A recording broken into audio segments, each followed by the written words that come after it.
Reunion. Hello, y'all. I was selling crack on a private jet up in the hell and back. But no confusion, this a reunion. Hello, y'all. Welcome back. Get murder here. He counting money. He said, "Can man, the hell with rap. I'm only here to shit on niggas and piss on bitches. Welcome, ass. I bought jewelry and bikes, nigga. Black Benzes and white Vickers. Now I'm out here and I'm looking for more chandeliers and light fixtures. Nah. I don't like niggas, what's wrong with me? I'm a hype nigga, but this 44 turn to Michael Jordan. I look and say, take flight, nigga. Welcome back to It Is What It Is. This episode is sponsored by Underdog. The app is an easy way to make some cash just by making picks on your favorite players. Underdog is available in more than 30 states, including California, Texas, and New York, just to name a few. Make sure to support the show by hitting the link in the bio and downloading the Underdog app. Use code MACECAM or STAT to get up to $1,000 in bonus cash with your first deposit and get 2 free picks for this week only. The CeeDee Lamb free pick is for all customers. All he needs is 1 yard for an easy W on your first cash entry. I'm Treasure Wilson, aka Stat Baby, along with your hosts Mase and Cam. Murder, what up, man? How you doing? Oh, what's good, man? I'm good. Everything all right? Yeah, man. What? Yesterday was crazy. What was crazy about yesterday exactly? No, we'll get into it, pause. Okay, no problem. Not right now. Okay, well, let's get into the games first. So the Eagles lost to the Falcons 22-21. A lot of pivotal moments happened this game, but what was your overall opinion on the game?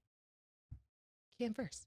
I missed it. I'll be honest, I had to go out and I missed the end of the game. It was a chippy game from the first 3 quarters. And I did see the highlights at the end of the game, but I'm not going to say and act like I seen it live. But game should have been over if Saquon Barkley catches that pass. He doesn't catch the pass. I think that Kirk Cousins been hearing the rumblings all week of people saying he's getting old. He's not mobile like he usually is mobile. Come on, me, y'all. I'm a fashion icon. I got to make sure my shit is right. Cover GQ ass nigga, you know what I mean? Pardon me. And I think he's been hearing the rumblings of people saying that he's looking old, he's not what he used to be. And he went down the field and led his team to a victory. Jalen Hurts is going to look like Jalen Hurts from last year. What I'll say in this week 2 is no consistency so far outside the Kansas City Chiefs. And the Chargers look really good under Harbaugh. But it's week 2. We're going to see what happens. But Kirk Cousins definitely looked really good on that last play. Throughout the game was rather pedestrian on both sides of it, on both teams, I should say. It wasn't a high-scoring game, good defensive game, but Jalen Hurts under 200 yards, fucked up my code cam shit, by the way, Jalen Hurts. And Kirk Cousins, he looked pretty good considering the people talking about him. Look, I'm one of the people that said Penix is on the sideline waiting for your job, nigga. And for him to march up the field and get a touchdown at the end of the game, that was pretty good. But look, I'm not going to jump the gun on either one of these teams. It's only week 2, but I don't like Philly losing in the second week because now, look, you're basically tied again, and this is what Michael Irvin said. You're tied with the Cowboys for the division, and it's only week 2. This was a week for y'all to get up ahead of the Cowboys by 1 game in the NFC East. Didn't do it. So we got to listen to what Mike Irvin said. It could be either one of y'all, because if y'all going to play like this with no consistency and lose to Atlanta at home, we don't know who's going to win that division. This is really good. Actually, pause, because when you think about it, Kirk Cousins, if I wasn't paying attention to my team, he looked like Pat Mahomes in that last play. It looked like he just willed his team to victory. And also, when it comes down to week 2, it just looked like the black head coaches are doing exceptionally well. They're coaching really well. They're leading their teams to victory, and they're pulling out stops to show that that black head coaches can win it on this level. And I think that's what my real takeaway from week 2 is. Okay. And then on Sunday, Tampa Bay took the win 20-16 versus the Lions. Should teams be more worried about Tampa? I wouldn't go that far, Stat. I know you're from Tampa, but no, nobody should be worried about. I wouldn't be worried about Tampa. I don't think anybody's worried about Tampa. Stat, where did you come up with that question from? That's a good question. Tampa? I feel like people are overlooking Tampa Bay, and I think that they're proving like we're that team. I mean, they're gonna do well enough to get to the playoffs and lose probably first or second round. I don't see them going further than that, even in the South. I mean, to my vantage point, and I'm right until proven wrong. You know, the Chiefs are still out front. We still looking like the team to beat as we should. Ring City. Cam said he's now living in Titletown, so I didn't never say that. I said I've been talking to people from Titletown. you've been talking to me, Cam. Well, you know what? Actually, one of my good friends from Titletown will be here Friday, Mike Tyson, official Titletown nigga. So tune in Friday morning, and the official nigga from Titletown will actually be here for the whole show Friday. I don't know who Mase is cool with in Titletown. Maybe he lives in another part of Titletown where he's by himself, and it's like on the outskirts is a different area code. But I don't know. He knows from Titletown who he's cool with because everybody I've been talking to from Titletown said they never seen him in Titletown. I'm just telling you. Some way up there. Okay, I'm just up the mountain, you know. I was just saying. I didn't know. Yeah. But Mike Tyson just, I was gonna let people know tomorrow. But Mike Tyson will be here in studio actually this Friday. Yeah, we're gonna need security for Mike. Yeah, so he'll be here. One of my friends from Titletown that we actually see win a lot of titles. Okay. And then, Cam, do you believe that teams should be more worried about Tampa Bay?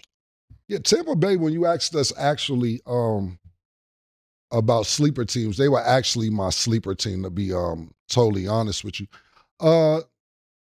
This year, it's not that easy because it looks like the team to beat in that division is going to be the Saints. The way the Saints been putting numbers up the first 2 weeks, I should say, are exceptional and look like they're going to put a lot of points on the board every week. It's about being if their defense is going to be able to stop somebody.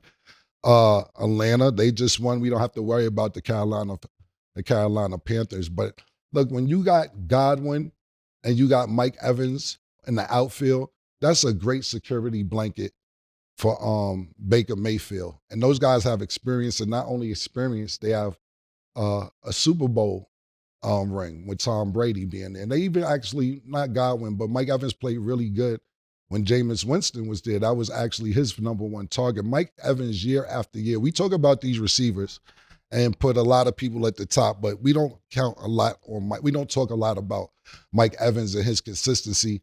3 different quarterbacks probably in the last 5-6 years, and he shows up year after year after year. So I'm going to keep an eye on Tampa. Are they going to win Super Bowl? I wouldn't say that, but that's definitely my sleeper team. But with the Saints playing the way the Saints are playing, I'm not sure if they're going to win the division. I think this is more about the Lions losing in week 2 because the Lions, before the season started, they were the 4th favorite to win the Super Bowl. And we seen what they did last year. But last year, they were kind of a sleeper. This year, actually, Larry was talking about it. They can't sneak up on anybody. Everybody's preparing for the Lions as opposed to they're saying, oh, it's just the Detroit Lions. They're never going to win. Everybody's preparing for the Lions this year, so they're going to have a rough time. It's up to them to prove if they're really Super Bowl contenders. But as far as Tampa Bay, like I said, that was my sleeper team. Will they win a Super Bowl? I wouldn't say that, but they're definitely somebody to keep an eye on. And Jared, I know he hates to lose, especially when you have 307 yards. He didn't think he would have lost, so I don't know what to say about that. And then real quick about the Saints, they're definitely trying to have this Super Bowl because to be in New Orleans, like I just know for them, like that would be lit. So more power to them. We'll see what happens. Okay, and then the Texans beat the Bears 19-13. What are you guys' thoughts on Caleb Williams' transition into the league so far? To me, it looks like he's struggling now because every time I watch him, it looked like he's scrambling and running for his life. Every time he has the ball, it seemed like he's trying to play college football on the NFL level, and it's not translating for some reason.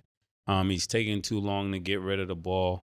He's looking for ways to run when he shouldn't be looking for ways to run. He should be trying to stay somewhere in the pocket and get rid of the ball to the team that he has. I know he doesn't have a whole bunch of weapons, but he can get rid of the ball faster.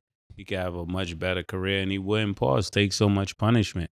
Because when the linemen know that you're not going to get rid of the ball fast and you're trying to run and do all this other stuff, they're going to play a different way. And I think that's what he's running into. And I like the fact that Chicago Bears organization is letting him learn on the job. So he's by like week 6 or 5, it'll click in for him that, yo, you can't do that here. Right now he's still trying it, even though it didn't work week 1. Now he know it doesn't work week 2. We'll see what he does by week 3 or 4. By 4, he should really be thinking about, hey, 2 steps and pass the ball, man. He doesn't look comfortable to me. Yeah. To me, he doesn't look comfortable as an NFL player thus far. This is my personal opinion. I don't like his facial expressions when he gets off the field. He looks like the same person that went home to want to pet his dog at USC and was really upset. He doesn't look comfortable whatsoever.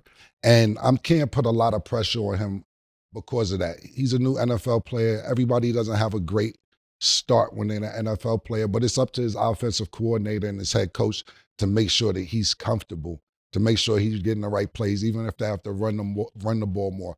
Get the ball, like Mase did make a great point, get the ball out of his hands quicker.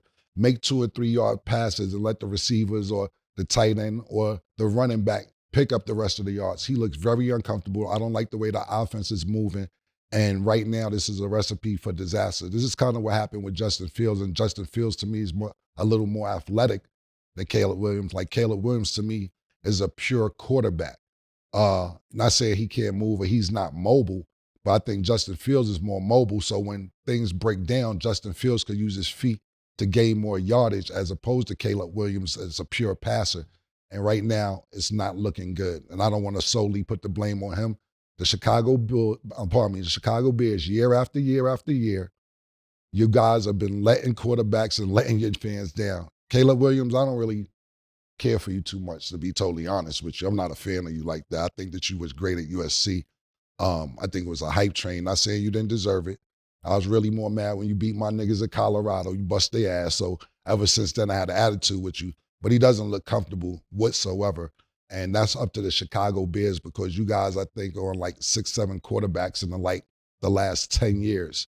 So obviously you guys are messing up franchise quarterbacks because you guys are drafted franchise quarterbacks. But there's plenty of time. Like I said, I'm not going to jump the gun in week 2. But the way this is going, it's looking like the same thing that happened with Justin Fields. How long would you give him? Pause. To be honest with you, they got rid of Justin Fields for him. So they're going to have to work with him. You know, this isn't like, this may not even be a 1-season thing. Yeah. You know, they got rid of a nigga. They just drafted Justin Fields as their franchise quarterback. Then get rid of him for Caleb Williams. So they can't, if the kid goes 0-16, they still have to come back next year and give him a shot. 0-17, pardon me. And I'm not saying that's going to happen, but you got rid of people for this. These guys are going to have to work on it. And, I'm being a little bit facetious. The kid could throw. He could play football. But you got to realize it's like a basketball player too. And I relate a lot of things to basketball because I just been around basketball longer than football. You got a guy, and you younger players may not know this person that I'm about to name. There's a player called Drazen Petrovic, and he was on the Portland Trail Blazers for, I don't know, 2, 3, 4 seasons, maybe 2 or 3 seasons, and was not getting any run. When he got in, he couldn't figure the offense out, or not saying he couldn't figure the offense out. He wouldn't fit in the offense. Yeah. He gets traded to the Nets and becomes 3rd-team All-NBA. And as a superstar, a bona fide superstar, Drazen Petrovic, giving niggas fits. Jordan sometime too, once in a while. So sometimes you're just not in the right system. That doesn't mean that you can't play. You're not in the right system. But if Chicago Bears are going to get rid of people for him, they need to figure out what kind of system is going to work for him. Then on the topic of quarterbacks and letting them down, the Panthers are benching former #1 overall pick Bryce Young and starting Andy Dalton. Do you guys agree with the decision that the Panthers are making?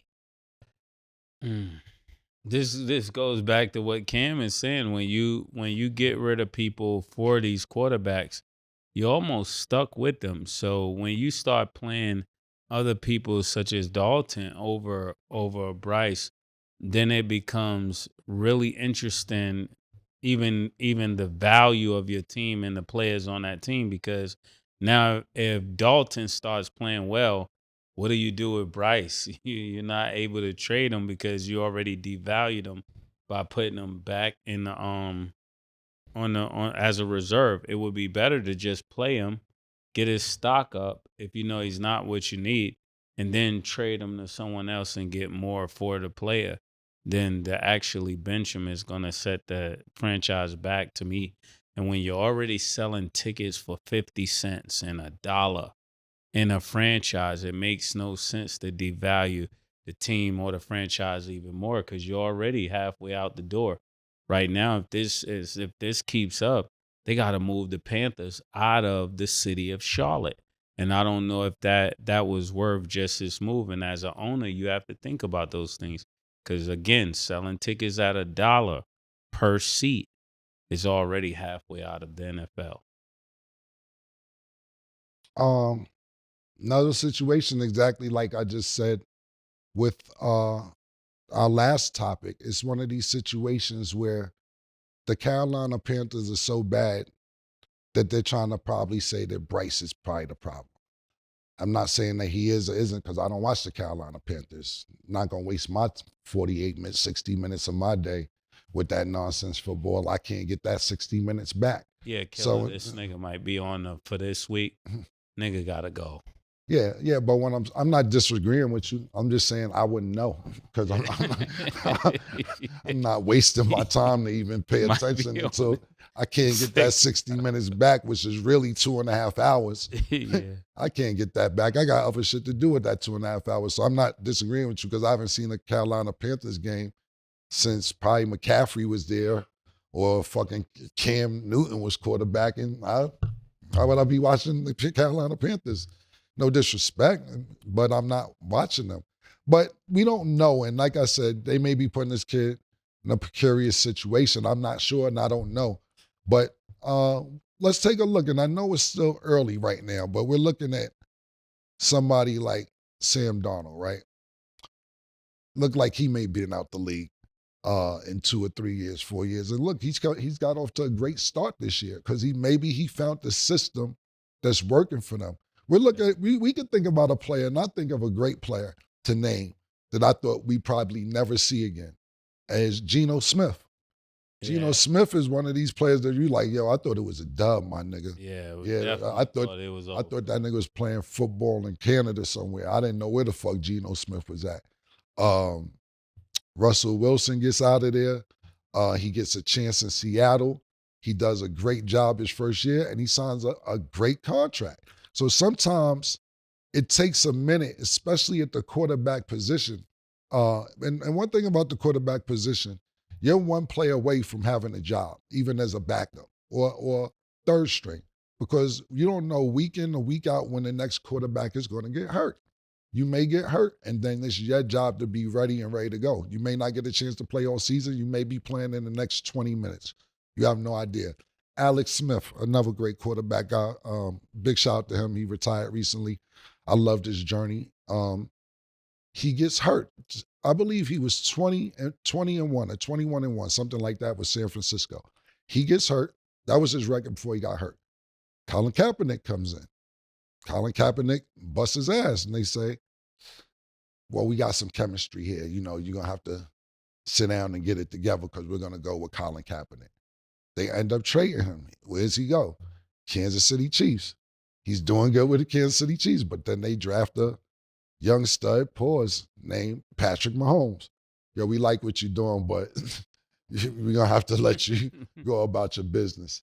Then he gets hurt. But see, that's what I'm saying about the quarterback position. So I don't want to put Bryce in that position and be like, it's a dub for him. He got to get out of here. You just never know when you're a quarterback, when you may have a second or third opportunity. So I wish him luck. He's still young. He still has some time. But I don't know who would do a good job with the Carolina Panthers. If Tom Brady was in shape and came back, can he save the Carolina Panthers? No. That's a good question. That is a good question. We need to put that up with you asking that as a poll. Yeah. Pause. Yeah. Who could save the Carolina Panthers. What quarterback do you think could save the Carolina Thing Panthers? about it, and that's what I was saying yesterday, football's the ultimate team sport. One person cannot save the Carolina Panthers. A quarterback is not just going to be fixing the Carolina Panthers, because if the receivers aren't on the same page, if the running backs aren't playing good, if the defense isn't doing good, it's special teams, it's not aligned. It's too many elements in football that have to go right for a team to be good. The quarterback just gets all the praise when they win and get all the blame when they don't. That's just the highest position on the team. But that doesn't mean that one quarterback is going to save any team. You got to have people catch the ball. And like I said, the 3 phases of the game: defense, offense, and special teams. Everybody has to be there. That's why I just told you yesterday, like, I'd be mad at 200 niggas if I play football. It's just too many niggas. Yeah, because you can do your part. Yeah, He don't do his part. Yeah. We're still going to lose. But you got to think about this. If the offense goes up this field, let's say it's a game on the line, any team, I'm just naming any team. You go up the field, you score the ball, and you got a minute left and you up 6 points. And then the other team comes down and scores a touchdown with no time on the clock. You're mad at the whole defense. How y'all let these niggas... Y'all niggas let these niggas more. This is what I'm saying. There's too many things that got to go right. That's like, what I was saying about Jared. He had 307 yards, but it didn't matter. And I know we play around a lot, or if we all play around, but Patrick Mahomes and Joe Burrow. But Joe Burrow didn't. He couldn't get on the field. But when they talk about it, they say Patrick Mahomes against Joe Burrow. Joe Burrow didn't get an opportunity to get on the field. That's the defense of Cincinnati. So now the defense doesn't do their job. So now, because the defense don't do their job, they go, well, Joe Burrow loses to Patrick Mahomes. What can you do? That's why I said football is the ultimate team sport. And I just would have been mad at too many niggas if I played that game, especially if I did my part. Yeah. I agree with all that. And I can't actually help but feel bad because Bryce Young was just put in a bad situation, because even when like Sam Darnold and Baker Mayfield left, they both have better success in the situation and team that they're in now. So to put the blame on him, especially now that they have a new head coach, like I just feel like isn't realistic. But at the same time, they have to make those changes because they're not seeing any sort of progress. Wait. I hear y'all, but are y'all looking at his numbers? Are you looking at his numbers to really say it's not his fault? I mean, he is part of the problem, but I think he still has to develop. Yeah. Like, he started 18 games, and I know you're expecting like a quick transition, but like that's not realistic. When for you everyone. say his numbers, Mase, I don't know his numbers. Yeah, if we talking about on, let's say on Underdog, right? And we say is Prescott gonna have over 220 yards, or this person gonna have over 250?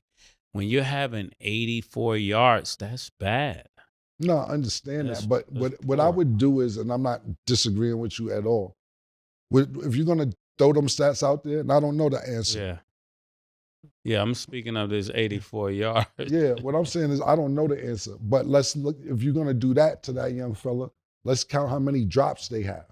Yeah. Let's count how many targets or niggas not running the right routes. Now, not running the right routes, you can't put that as a stat. But when you say how many drops, that goes into negotiation with your contract. Mm-hmm. Because if you're sitting there and you pass the ball and somebody got throughout the year, let's say, for instance, I'm negotiating with you, Mase. Yeah. You like Cam. You got throughout the year 219 passes incompleted. And I'd be like, yeah, but it's 197 drops. Mm-hmm. That's them niggas' fault. I can't pass them myself. So I don't know the drops. I'm just saying, you could be 100% right with the 84 yards and it could be 0 drops. I'm just saying, we also have to keep that into effect. And that's part of the team shit that I was talking about. So I'm not disagreeing with you. I just said, yeah, he had, let's say he was 13 for 30 against the New Orleans Saints, right? And then for 161 yards. So how many of those was drops? And out the 17? No, I would have to go back and get that. Right. But he had 2 interceptions and they lost 47-10. Right. Then he comes back this week and he goes for 18, which is really good. 18 for 26 passing, but only for 84 yards, no touchdowns and an interception. And they lose again. So the coach is probably just thinking, we've already came to an all-time low last year with you. And these first 2 games is letting us know that we could possibly repeat and we could break our all-time worst record. And I don't know if the coach has the ability to lose that much in a row. You know, sometimes with the coach, it's like, I'm going to lose my job. So instead of losing my job, I got to give up your job. And I think that's what it's boiling down to in North Carolina. Yeah, and it got to be bad when, no disrespect, when you're going with Andy Dalton, because the fucking Bengals didn't turn around till Andy Dalton left. Yeah. As soon as Andy Dalton left, niggas going to the playoffs, Super Bowl, all type of shit. Go to the Saints, you stink it up there. Cowboys, you stink it up with the Chicago Bears. So if you're going to Andy Dalton, it got to be bad. Yeah. Terrible situation. Okay. And then sources say Jamar Chase has no plans to negotiate a long-term deal with the Bengals this season and believes the team misled him during the offseason. He has also taken out a $50 million insurance policy on himself for this season to safeguard against injury and any potential lost earnings. So where do you guys feel like this narrative shift came from? Because at first it was like, okay, I want a new deal. Now it's, he was misled. I don't like this. I don't like the way this sounds, actually. But I do like the idea that he said he's going to take out a $50 million insurance policy on himself. It lets me know that he's taking is serious about his future and about the money that he's supposed to make. When you look at somebody like Chase, he's probably thinking, well, like we were talking before the season started, that, Joe Burrows and others would probably put the call out to the front office and get this deal done. But when it doesn't get done, he's probably, it's just not a situation you want with this kind of team, because even against Kansas City, they show that this is a promising team. And when things like this doesn't happen, it could erode the chemistry and the trust between players, and that won't lead to many wins. When things get hard, you got to be with people that you know and you trust, that we're all on the same page. And stuff like this communicates and screams to players that we're not on the same page. So people are going to be playing for themselves instead of playing for the team, and that won't allow them to be a proper opponent for Kansas City come late in the season. Fuck it, the season started. We've been trying to get this done since last year, the offseason, preseason, training camp, etc. The job didn't get done. The deal didn't get done. Now I'm playing, and I don't want to do a deal if things go right. And Cincinnati Bengals may feel like, whatever. They starting off 0-2 already, so this is already, and he's not playing that well this very moment. We have a long season ahead of us. But most recently, this happens all the time I'm not going to say happens all the time. When we don't get a deal, when the player doesn't get a deal done before the season starts that they want, and they gamble on themselves. Not saying he's in that predicament, because obviously Cincinnati hasn't put anything on the table that he wanted. See, Jerry Jones, he didn't want this season lingering with that, so he took care of Dak Prescott before the season started. And he took care of CeeDee Lamb before the season started, because what happens is this. If they play good, and I'm talking about Chase, then when it's time to renegotiate, it's going to be worse than what I was trying to get in the very first place. And if it's not going to be worse, you know what? I'm out of here. I'm leaving. Most recently, and I'm not a big baseball fan, but most recently, this happened with Aaron Judge, right? Did this happen with Aaron Judge? With Aaron Judge, they wanted to give him a contract, and they didn't get it done, and he bust ass and charged the Yankees extra. Yeah, exactly. I remember this, and I was watching it, just highlights, and a casual baseball fan. I only, be honest with you, I love baseball when the Yankees get to the playoffs. Outside of that, I'm not going to say I keep up, but I do keep up with the business of it. And I remember the Yankees were bullshitting. They didn't want to give Aaron Judge that money, and he knew he was that nigga. And he said, you know what? Bet. Say no more. Heard you. Say less. All that. Went out there, set all type of records, bust ass, pause, and it cost the Yankees more than they probably was going to initially give them. I don't know if this is the same situation for Jamar Chase, but he has a long way to go, especially starting off 0-2. But it's a gamble on himself, and it's not really a gamble, because Because at least with Aaron Judge, they had something on the table. It just wasn't what he wanted. I don't know what's on the table for Jamar Chase. And to be totally honest with you, if I'm the Cincinnati Bengals organization, I would try to nip this in the bud sooner than later because it doesn't look good for you guys right now. Okay, and then real quick before we go to break, we got a little injury report. So Deebo Samuel strained his calf Sunday and is expected to miss a couple weeks. With him out and Christian McCaffrey injured, having a lot of bad luck this season already. Over for Sam. Yeah. It's over? That's how you feel? Yeah, man. They're not going to – they couldn't win without McCaffrey. They definitely not going to win without McCaffrey and Deebo. I mean, Jordan Mason was cool, but they're not going to – he's not going to be able to do all of that by himself. And I don't think they're expected to, you know. When you got Purdy, they say Purdy was a game manager, but if you take all of the superstars out, he got to be more than a manager. And I don't know if he's up for that task. But shout out to the coach, Callahan, and everybody else that's up there doing a phenomenal job. But you got to have players to win.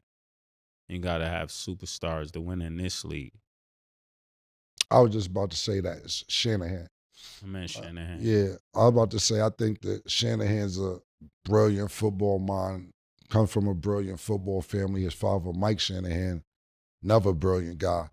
If anybody could figure it out, I think he's the coach that could figure it out and use the players that he got. Is this a tall task to ask without McCaffrey and Deebo? Hell yeah. 100% is a tall task. Can they do it? I don't know. I have to agree. If I had to bet money today, I would have to agree with Mase. But if one coach could figure out schemes, plays, routes, using the personnel that they have available, I wouldn't go against him because he's almost like a fucking genius when it comes to calling schemes and plays and everything else. I think he's probably at the top of my list for an offensive mind in the NFL. So we'll see what happens. But quick, speedy recovery to those guys. Definitely hoping that they get better soon. Okay, we're going to go to break. When we return, we will discuss Elle Duncan's comments on Tua. Don't go anywhere.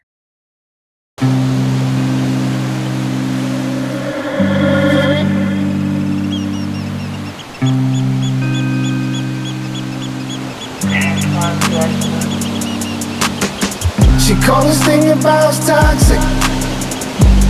4 years and counting. Got you feeling like an option. Maybe I'm my own problem, babe. She tired of hearing I don't know. What's stubborn in me won't fall. Dealing with this thing called trust. But she really thinking about it. She wanna be free. Why am I here this woman wanna be free? Hell, I don't wanna see her walk away. I wish somebody told me the rules. Disagreements let her win, and it's cool. Even when I'm right, this ain't about you. Welcome back. Now let's get into our Underdog picks of the day. So this Sunday, the Giants will play the Browns. Underdog has Daniel Jones at 199.5 passing yards. Do you have him higher or lower, Mase? Lower. Told you anything with Daniel Jones. Thumbs down, nigga. Pause. Only thing out with Daniel Jones is that nigga money. And I know the Giants is pissed they paid that nigga. Under, nigga. Trust me on this one.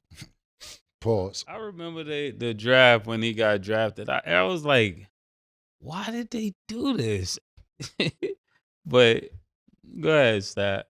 Okay, Deshaun Watson is at 207.5 passing yards. Do you have him higher or lower, Cam? High against the Giants. 200 and what? 207.5 passing yards. He better have higher. He's one of these games, Deshaun Watson, that you need to be like, all right, niggas have been talking shit. I'm tired of it. Have one of these 270, 290, 300-yard games. If it's a breakout game, this is the team to do it against. They'll be like, okay, he looked good. Will you get a lot of props? Not really, because it's the Giants. But at least he'll look good in the stats. Where are they playing at? I think they're playing. They could be playing in this studio. It don't matter where them niggas is playing at. Oh, at Cleveland. Oh, yeah. Sorry, Demetrius. Meat Paul just told me he a Giants fan. Like, the admit you a Giants fan, you a Giants fan. You a Giants fan, right? Word.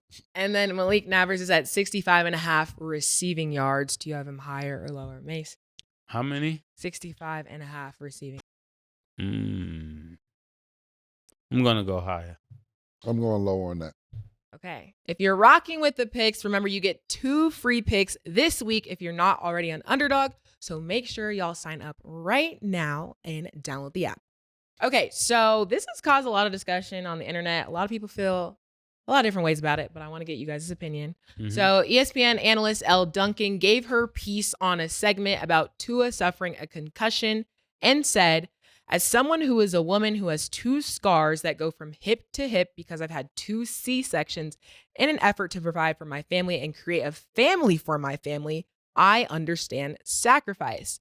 A Black woman in this country whose morality rates are incredibly high, I understand making sacrifices and trying to mitigate risk when it comes to your family, expanding your family, and protecting your family. A lot of people obviously are upset with what she said because they don't understand the correlation.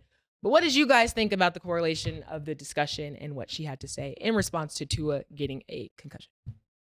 I didn't understand what you just said. Okay. You Killa. No. I understand what she said. I don't see the correlation. Yeah, that's as a what I Black mean. woman in America. As a Black woman you in want to America. tell us what the correlation is? Yeah. Yeah, Black women in America. Why don't you tell us what the fuck she talking Break about? it down for the So- remedial. Yeah. I don't know myself. As a Black woman in America, I ain't never had a baby. I don't know nothing about C-section, none of that for myself. I know what a C-section Yeah, is. C-section Like, is but cutting what's your the belly. But she was saying like making sacrifice. So I think just him continuing to play football, like she's like, I understand him making sacrifice because I make a sacrifice as a woman giving birth. That's what I'm thinking her correlation Is she What is that? correlating having a baby with him going to play for the Dolphins? That's what I'm getting from what she said. Oh my! I don't goodness. get it. I don't get it. What do you Yeah. mean you say? So let me just so I'm clear. I don't say I'm ignorant. Stat is trying to troll us. No, That's I'm what really she's not, doing. No, what though. I'm saying is this. I just want to make sure because niggas be like, can't be bugging. If you have a C-section, that means it can come through your vagina. And why couldn't it come through? I don't. That's what I'm saying. I don't know a vagina like that, but I'm just saying that. Was it a choice that you had a C-section? What's the sacrifice? And no Yeah. disrespect, No disrespect. no disrespect whatsoever. I just don't understand the correlation. Yeah, you we're for C-sections and we're for healthy babies being Healthy born. babies. However it comes, vagina, stomach, whatever. You have sex to have that baby. I don't understand what I'm trying to figure out the sacrifice. I don't know, Murder. I don't know. They gonna say we wild out. Yeah. They already gonna say that. Do you get it, White? Do you understand what's going on? Do you get it? It wasn't the time for that. Yeah. We're talking about Tua Yeah. concussions, so I don't Yeah. know what the season. Now, I gave my sacrifice for my family. Yeah. You ain't have a choice. You in the hospital and you gonna have a baby. I don't know. Maybe I just. And there's a reason you have a C-section. Most people don't just say, "Hey, I'm gonna have the C." So, and I don't mean that in a funny way. It's just the truth. I don't know. I don't know. I just don't understand the correlation. I think, and no disrespect, I'm happy that you're healthy and And the baby's and healthy. the baby's healthy and your family is healthy. And you I sacrifice thought for your this was family. selfish. I'm gonna be honest. It seems selfish. We're talking about Tua. It ain't about Niggas always got to make it about them. Why you got to make it about you? It's not even about you. Yeah, you said you healthy. The kids is good. It's about Tua. This was time you took time out for yourself. I'm gonna say you're selfish on this. I'm gonna take my time out. Say this was a selfish moment, Elle Duncan. We worried about him. Tua gonna be all right. Yeah. I think this was wild selfish, I my opinion. concur. Yeah, thank you. concur. You made this all about you. Yeah, this ain't your time, yo. We dig it. You know, you got plenty of resources at ESPN to get your documentary out there. Yeah, when it's why would time. you put your baby in his concussion?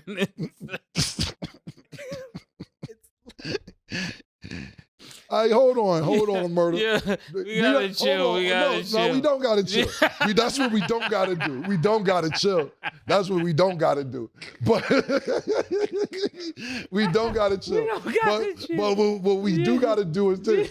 We gotta get stat opinion because sometimes she try to fend us off like it's just me and you. Like it's just I don't really be with them niggas when they wilding out. Do you feel this was a selfish moment on her part, Stat? What is your opinion? Don't give us the corporate answer. Not. This is not a corporate answer. What are you That's why I chose this as a topic because I think it was kind of funny. Like, shout out to her, and I'm happy that she's healthy. And I understand where she was going with it, but like you guys said, like the correlation doesn't make any sense, and especially like y'all being men.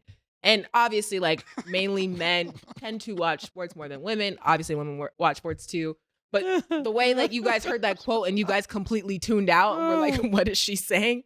I think a lot of people felt that way. See, this is what I'm talking about. But do you think you knew where she was going, but she missed the exit? The whole thing, Mur, not even cut you off. Yeah. See how she said you guys tuned out? What did you do? Like, are you down with us or not? Like, what is it? No, you always you guys and us. She Like, fixing her eyes. you didn't say we tuned out. You guys tuned out. Are you down to thinking this is selfish or not? You brought it up. No, yeah, I did. And I agree with y'all. Yeah. It was just, that was funny. All right. But before, like, okay, yes, she said her piece. Stephen A said his piece as well. So I'm going to read both. I'm not going to read the whole quote because it's kind of long. He said, there are sacrifices that I make as a father all the time. I'm not around my daughters as much as I would like to be. I'm not with my family as much as I would like to be. He continues and then just says, these football players make those decisions every single day as men. Provide, protect, that's our number one priority. That's how most of us think and plays a role in that kind of decisions that men make. So then when Stephen A said that, I think she said that in response to correlate. But to you guys' point, I don't see the correlation. I think they both were selfish. Yo. It's got nothing. Yo, a guy dying on the field, let me stop laughing, is not remotely close to what we have to do in a non-contact pause job. It's just not the same. And murder before they try to say something else. Now, not saying having a C-section isn't dangerous. Yeah. It is. But it's not, I just don't understand the correlation. You know what I'm saying? And I'm not saying that she shouldn't have brought it up. I just don't think that was the time to bring it up. You hear what I'm saying? Yeah. Like, just period. And as far as what Stephen A. Smith said, fine, look, this is what you got to realize is this. Until you make enough money as a professional athlete and get the right people around you to make the proper investments, and sometimes that never happens. Your football check is just your football check.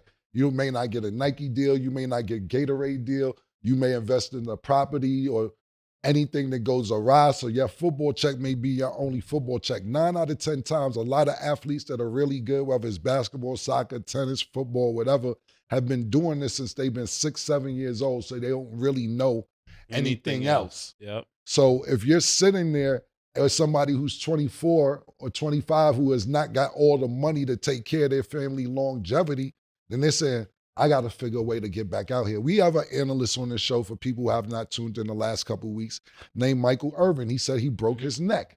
His family was really, really concerned about him going back out there. And he was like, what Michael Irvin said was after he broke his neck, all the doctors told him he couldn't play anymore. And he went and found the doctor that finally said, nah, you're going to be all right. So 25 doctors told him no, basically. But he said, I'm going to find me one dumbass doctor to say, nah, it ain't going to be that bad. And he did. And his family was upset about it. His family didn't want him to play anymore. His family said, you know, you're going to put us through the stress of this. And he was like, if I need to, I will. But what he said was, I looked in the bank account, seeing that he was going to be financially stable, basically, the majority of the rest of his life. And he said, I bet I'll retire. But what he did say was, if the bank account wasn't right, I was going back out there. And that's what these football mentality, a lot of football players' mentality is, because this is all they know at a young age until they get able to dive into other things to generate revenue. Good points, good takes. I do agree with y'all, but they said what they said, and that's how they feel, so y'all got it. Okay, so A'ja Wilson made history by becoming the first WNBA player to score 1,000 points in a single season. She also broke Jewel Lloyd's single season scoring record. How are we feeling about her accomplishment? I think A'ja been a big deal for a long time now. I think this is just another portion of the greatness that she embodies. And I'm happy for you. Congratulations, Asia Wilson, from everybody here at It Is What It Is. We're all fans of what you do, and we look forward to you having a even bigger year next year. I think you're in the beginning of something that's going to become greater. I think when it's all said and done, she may end up the best player that played in the WNBA. Yeah. Before I even get to Asia, what I will say is this. This year in the WNBA, we just been seeing records being broke every fucking week. A different record is being broke every week. And Asia's been in there a few years now. So congratulations to her. But, you know, Caitlin Clark, and I know she's the hype train or whatever people want to call her. Every week she's breaking a new rookie record. Not only just rookie records, we have Angel Reese who's broken the all-time record, not just for rookies, for rebounds in one season. And I believe a lot of eyes are on the WNBA now, and as it should have been for many, many years. But I would like to give a quick shout out before I get to Asia to Angel Reese, Caitlin Clark, and the sponsors that they bring to the table to get the light on them, to get them national games, to get them the audience, so on and so forth. Back to Asia, Mase may be 100% right. She may be the best player before this is all said and done. When I look at Asia Wilson play, and I don't want to say this or say it the wrong way, it's not gender related when I watch her with the basketball.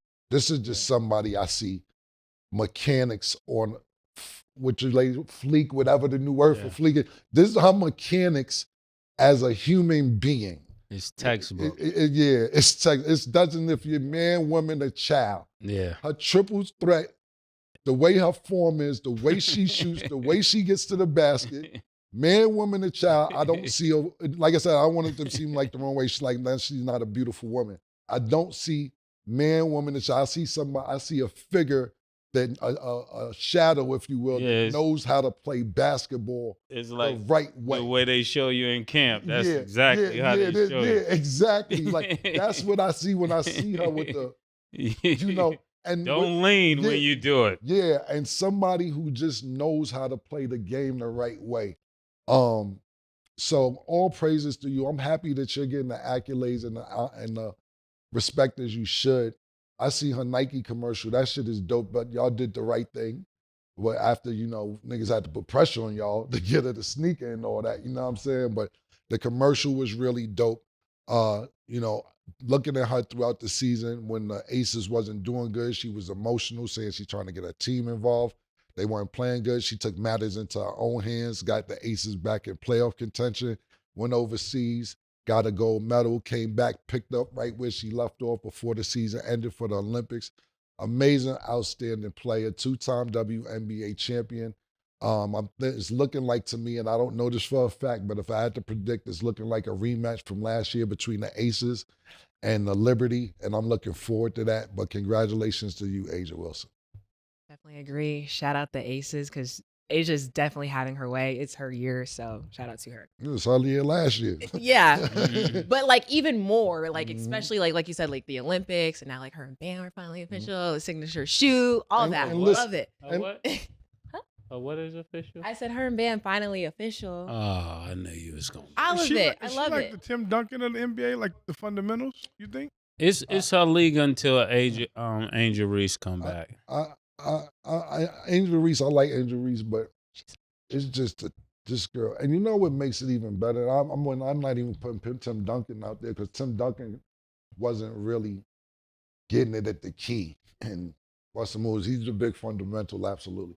But something just about left-handed players look better too. You know what I'm saying? To me, when you're left-handed, it looks a little better to me when you're left-handed. I don't know. It's just something about left-handed players. But and back to what you was about to say, I guess they made it official publicly, but like who the fuck didn't know Bam is at the fucking front row of all the fucking games? Like people didn't know that was her boyfriend, but I guess they made it official, you're saying? Not really. Like basically like on accident, the Miami mayor like I've seen that shit. Yeah, you can explain to the audience. Yeah, so the Miami mayor, when Bam got the keys to the city, she obviously recognized Asia in the crowd, and she was like, well, I'm assuming you're here for Bam, maybe? And she's like, trying to play it off. But it's like, they've been trying to play it off for so long. We've already all seen Why do it. people try to play it off? People being your business, bad. Like, because the same way, like, you guys are like, oh, when not you guys, we all say, fixing that, when somebody gets a boyfriend or something, they're like, oh, well, now they're playing bad. Like, you don't want any of that. Like, you just want it to be on your game. But why bring them if you don't want people to think y'all are together? I mean, that's a big moment. So like showing up, like they love the whole thing about it for me personally, seriously for me, and both of y'all, Mase, like you said, if you don't want niggas to know that's what type of time I'm on, wait for me at home, outside or in the car, and I won't show up to your shit. Y'all both in the fucking league. Yeah, you showing up but don't want to be seen. Yeah, but he's sitting at the front row of the Olympics. Look, what I was going to say is this. You have to give Asia Wilson credit for Bam jump shot. Yo, fam, this nigga got a jump shot. He had no, his shit was all right, but you practicing with your shorty. Her shit wet. You know, his shit wasn't wet like that. She can't have the best jump shot in the house. Yeah. They talking about your splash brother at the Olympics, all type of dumb shit. Asia Wilson needs to get more credit. She got him hot. Yeah, she got him. His jump shot, his mid-range three-point game. I've been telling people, we haven't talked about it on the show, but my opinion is the reason his jump shot got better because you're hanging out with Asia Wilson. That's my personal Good opinion. company. Your shit wasn't like that. The niggas calling you the splash brother and all that. Get that woman her props when you get home, nigga. Okay, and then last topic. It's looking like this will be the last topic before we end. So Shannon Sharpe drops a new Michelle merch, obviously inspired by his viral moment the other week. How do you guys feel about this business decision? X-Cam, I don't really understand. Basically, after that video where he was having sex on live, he's been having merch. The girl's name was Michelle, supposedly. That's my Michelle. So now they saying that's Barack girl, but he's saying that's my Michelle. He's selling all type of shit since this quote unquote sex thing came out on live. I get it. So he's taking advantage of the situation. So Stat was saying. So I only like it if Michelle is getting her portion, because you can't be selling stuff off my name. I don't feel that. Thing is there Michelle? Look, man, I don't know if this whole shit looks stay like. You know the nigga was talking about niggas, right? Yeah. You talking about me, really? Yeah. What'd he say? He ain't gonna say my name. He ain't say nigga's name, but that way that's be like he ain't talking about niggas. But after, I did a little shit on my gram, I was having fun with the pause with the situation. And shit kind of went viral a little bit or whatever. So the next day he comes on his show and he's like, basically, everybody talking about me. I don't really care if it ain't Joe Rogan or it ain't the Kelsey brothers. Everybody else is underneath me. So I wouldn't pay attention when nobody say only person I would listen to is Joe Rogan or the Kelsey brothers. Once again, the white man is the only person that you would listen to. Again. my nigga. Shay.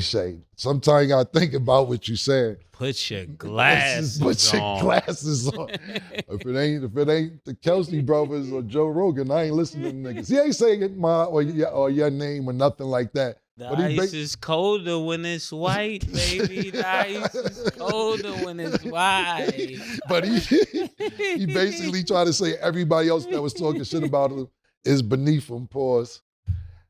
He's basically saying everybody black is beneath him. Yeah. You said it. We heard you loud and clear. But what I don't get still is like, why is just making a comment on the situation considered hating? Because it's like, you did that. We're making comments. That's what we're supposed to do. Same way you make comments. Because literally the other day, like, I was asking, because I was thinking about it. I was like, why is it called Club Shay Shay? I was like, why is he called Shay Shay? Yeah. And everybody's like, oh, Stat, you're hating, And I'm like, no, like, as a grown man, why are you called Shay Shay? I don't understand that. And that's not hating. That's a genuine question. And that's the ladies' act. Like, I just don't get it. And I'm not being funny. I'm just asking the question. It is S-H-A. Shay. But it's Shannon. It's short. Yeah, but Shannon, like, But why with would it- it just with be a Club Y. Shannon? Like, With Shay? What Stat is saying is you can't say Shay without twisting your doing one of these. That's what she said. I just got questions, and I just wanted answers. And apparently that's considered hating. I just wanted to know why the man was called Shay. That was it. So, I don't know. Look, as far as the merch is concerned, you should take advantage of Yeah, the you should situation. take Why not? advantage. I mean, shit. You lined it for this. My personal opinion. Yeah, we just be joking up here. I don't be joking. I don't be joking. Okay. I don't be joking. I be joking. Don't take me too serious. I think. Well, he already got mad at you. You had to put a little sermon together on the nigga one day. I had to get him straight. Yeah, you straighten them out, pause. But at the end of the day, what I will say on a serious note is, look, I'm not backing down, pause. I think it was staged and you're taking advantage of what it is. You say you accidentally went live, and I'm not going to dwell on it. We went on the show already, but there's no way to just, look, this your phone. You put it down, you hit it, you don't go live. Yeah. Even You if got to count look, you in. Look, even if you open your phone from the joint and then your phone is open, you got to hit Instagram. You got to go to post. You got to go to live. Then you got to hit the live again. It's how you just. It's 4 to 5 steps. Yes. Yeah, I just did the steps. It's 4 steps that you got So to there's do. no way that was accidental. It's 4 steps you got to do to go live, and that's after your phone is open. That's after you hit the joint. And he Is said, that true, Stat? Yeah, I Look, don't I'm telling you right now, look. He walks you through it. Look, like, this is right here, and the audience probably know you do. You go to Instagram, boom. Well, it's already on there because I just put it on there. Let's close the app out just so Murder can see. You 1, 2, Yeah. 3, 4. It's 4 things to do. You can't just put your phone down and be like, yo. Because what he says is, I've never been on live before, so I just put my phone down and shit was on live. Come on, my nigga. Just come on, my nigga. yeah. And murder voice. Yeah. Come on, man. Niggas gotta go. Yeah. Yeah, we gotta But at the end of the day, he beat the system. He beat- Yeah, listen. He beat What I his told niggas, look, until Michelle need half. yeah, look, he the shit went viral. He's selling merch. Look, if my thing is this, if it worked for you, it worked for you. Tell niggas, look, don't be bad at work, but what Stat just said, you can't get mad at people for commenting Yeah. on some shit you lined up for people to see, and then people talk about it, and you say everybody's beneath you that's talking about it, pause, which I'm never beneath you, nigga. Or if you're not talking about me, I apologize, but the only niggas you pay attention to is the Kelsey brothers and Joe Rogan, is wild to say. My opinion. But love you, Unc. Pause. Here we go. Well, that's all the time that we have for today. Thanks for watching. And as always, it is what it is.